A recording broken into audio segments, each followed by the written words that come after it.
Bwana Yesu asifiwe. Ninakusalimu katika jina la Yesu Kristo, Mungu aliye hai. Naitwa Mchungaji Daudi Maira Magolima kutoka Kanisa la Mennonite Tanzania, Dayosisi ya Mashariki, Jimbo la Kiswahili. Nichukue nafasi hii kukukaribisha kwenye kipindi chetu kinachosema Anza na Bwana na Amka na Bwana. Ndugu mpendwa, bado naongea na wewe kwenye kipengele cha intercessor, maombi ya kuombea watu wengine. Nikasema unapoomba kwa ajili ya watu wengine, waombee mahitaji yao ya kimwili na ya kiroho. Na nilizungumza kwamba wengi wanajaribu kuomba mahitaji ya kimwili, lakini kiroho huwa tuombea.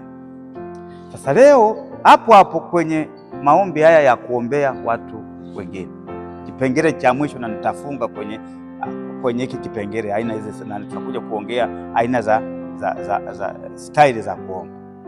Sasa leo naombea tu, usiishie tu kuombea watu wa Mungu mahitaji ya kimwili na ya kiroho.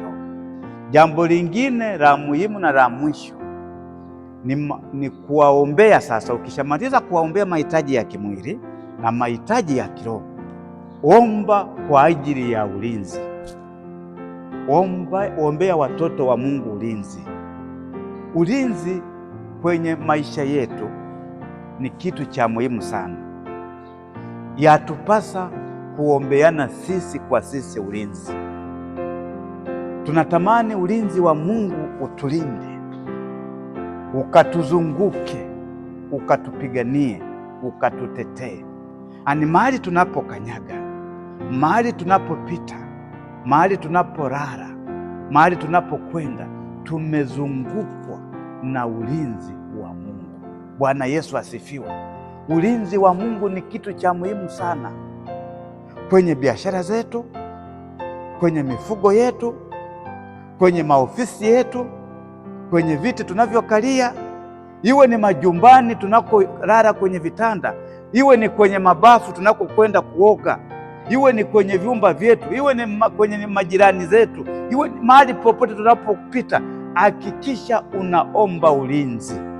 Ombea mwenzako ulinzi, ombea familia yako ulinzi, ombea mchungaji wako ulinzi, ombea kila mtu ulinzi. Hata kama ni adui wako, muombee ulinzi. Unapomwombea ulinzi, unamweka sehemu salama. Mungu anapoona unamgusa, lazima wigo wa Mungu, utisho wa Mungu ukapate kutulinda na kutupigania na kututetea. Na kamwe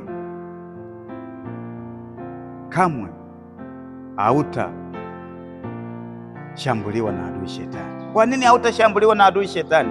Kwa sababu una ulinzi.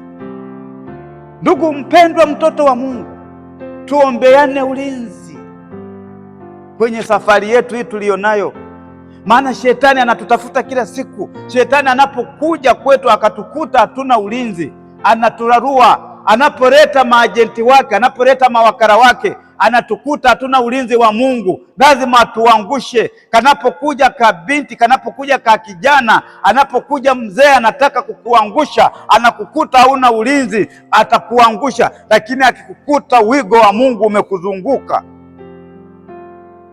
ile mitego ambayo shetani ameitega na vitanzi vyake na nyavu zake hazitaweza kukuangusha, hazitaweza kukuzuru. Bwana Yesu asifiwe. Nimefikia mwisho wa kipengele hiki cha aina za maombi. Nadhani umenifuatilia sana na kuna kitu utakuwa umekipata. Ninaamini utakuwa mzuri sana.